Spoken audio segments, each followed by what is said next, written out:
Hey everybody, my name is Chris. Welcome back to Stuff I Find Interesting. Today we're going to be going over our second video on MOUT, and it's going to be just an overall, how does this squad take an objective? That objective being this building. So here, as you can see, I have my support team, my security team, my assault team, and my support team. A lot of times you'll hear assault, support, security.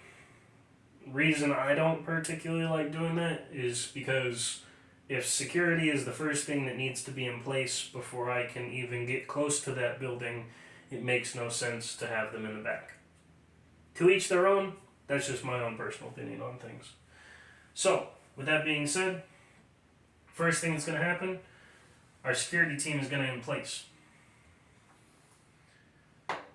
They're going to do what I talked about in the last video, which is picking up sectors of fire, making sure that everything's good, and that they've isolated that building.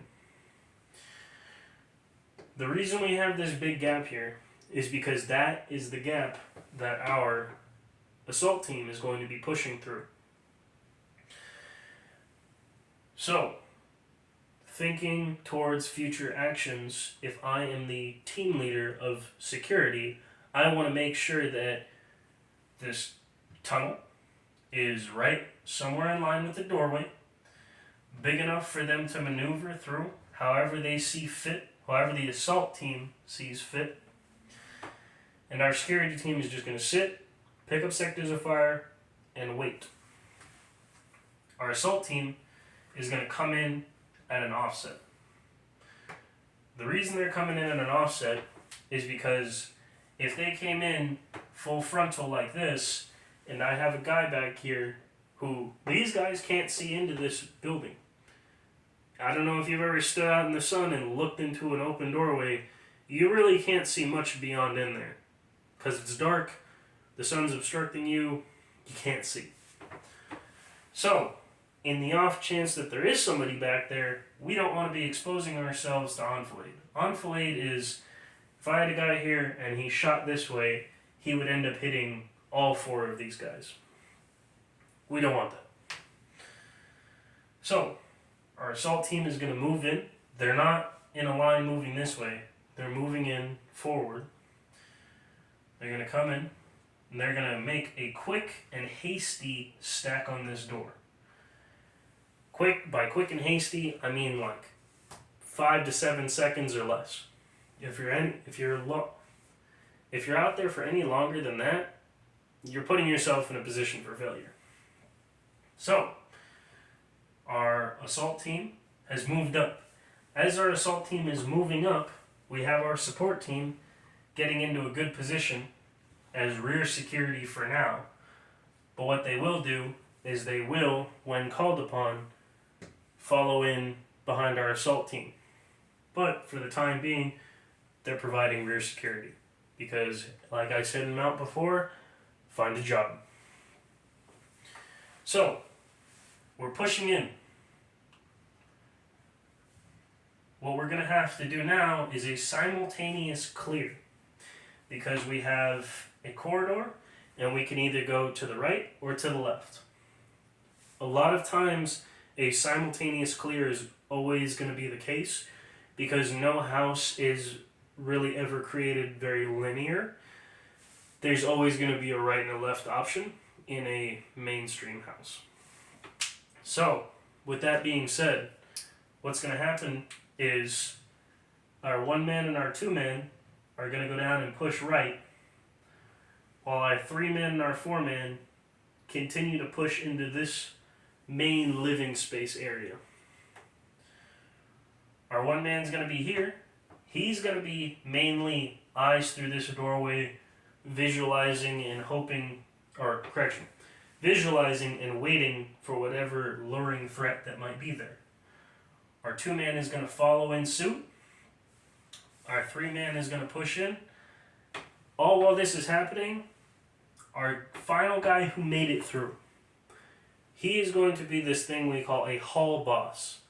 A hall boss is someone who stands there and says, hey, we need support up.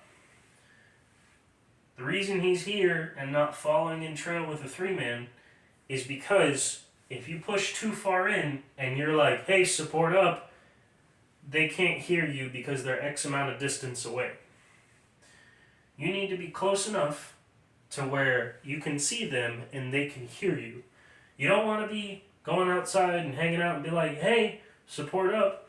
You want to be in a good covered position to where it's safe but effective, and you yell, hey, support up. All of the support team is now going to be following in suit. It doesn't matter if they go into a line now because our security element's set up and we already have guys in the building. These guys just want to get in here as fast as possible. So, our 4-man's job with the assault team, his permanent job is now hall boss. He is going to be directing the support team on where to go because they haven't gotten eyes into the building yet. They have no idea what it looks like. They have no idea what's going on. You don't know if your 1-man is taking contact right now. So, our hall boss, hey, give me 1. Go over here. Follow the 3-man. You 3. Follow in suit.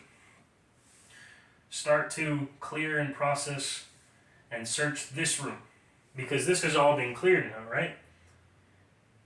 MOUT is like water. It's continuously flowing and it never stops.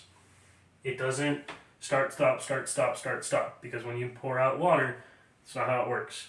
It flows till it's completely done. So, as the hall boss is getting support in, our assault team is still doing their job. Our 3-man is cresting in along with our 1-man from the support team, and they're now clearing and searching this room. As this is all happening, our hall boss can come more inside and see where things are going on, what's going on, where things are going, who needs support, and all that. Our 1-man and our 2-man are going to continue to push in. If they yell out, big room, that means they need guys. Or if they yell, give me 2, give me 1, give me 6, whatever it is the hall boss's job to be like, oh, okay, big room. You 3 who are just searching a room, you're not doing anything that's critically important right now, you 3, follow in suit through here. So now, our 1-man's going to go in. He's going to push right along with our 2-man. These guys are going to push in here. Well, correction, what should have really happened was as our 1-man pushes in, he would go right, and our 2-man would push left and get close to this doorway. Then our support team would follow in suit. This guy would probably realize, okay, I don't really necessarily need to be here right now, so what can I do? I can find a good position and stay as another point of contact for the hall boss. Because the hall boss has to generally stay somewhere where it's co-located and where he can communicate with everybody in the building. So you need to have these things called connecting files. This guy will be our connecting file into the second portion of the building. As that's going on, these guys are still doing God's work. They're still clearing. Alright, cool. Everything's been cleared. In a situation like this, if it's just a small little bathroom area, the guy going in here could be like, hey, small room.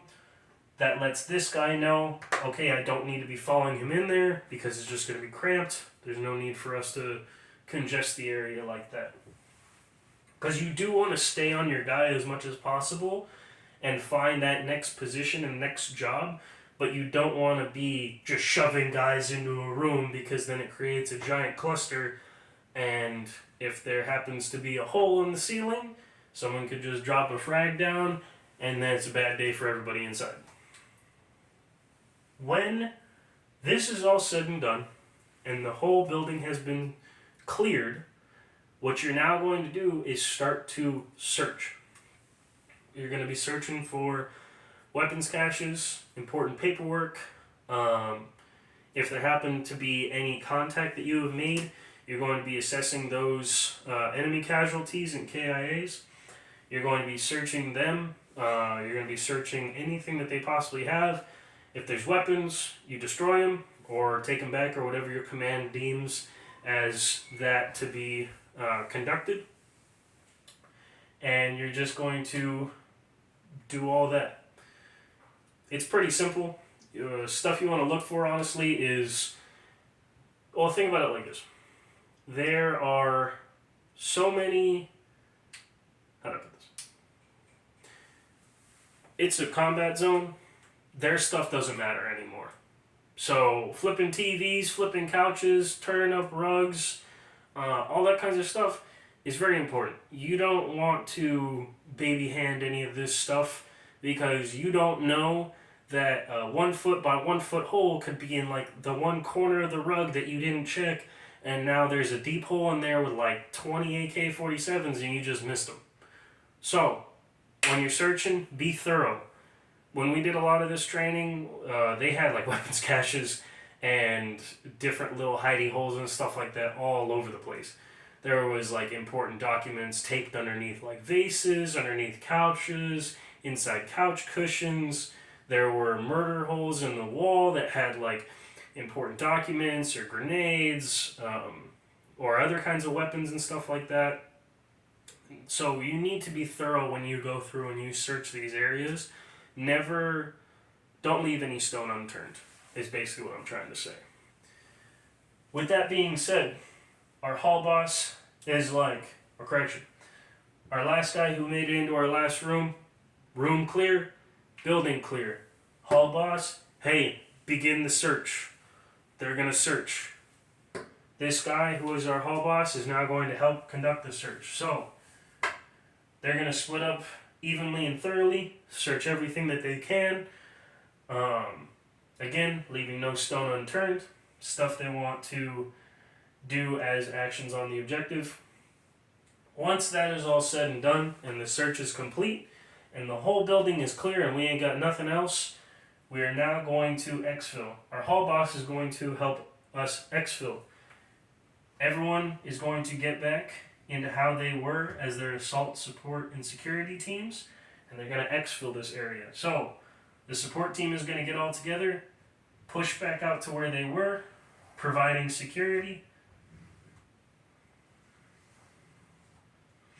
and then our assault team is going to come through as well. They're going to congest here, they're going to get a head count, they're going to push back out. And then when they push back out, they're going to get back into whatever column, or correction, whatever formation that may be, a column, a wedge, echelon, whatever. And then they're going to pursue on to the next objective, and the next, and the next, and the next.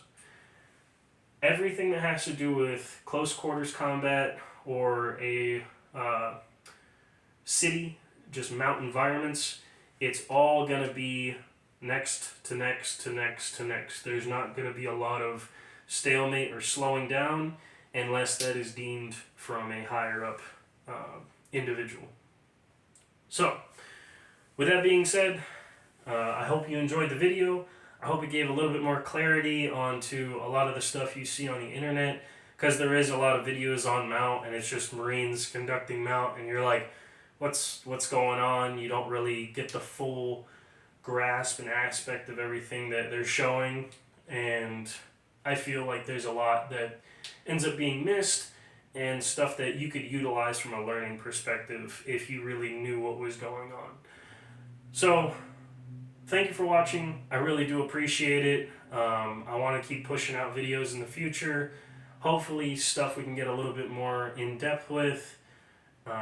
Hopefully my situation can change to where I don't have to push out videos so sporadically, and I can get to more of a consistent way. So with that being said, if you like the video, please leave a like. It helps us out, or helps me out. It's just me.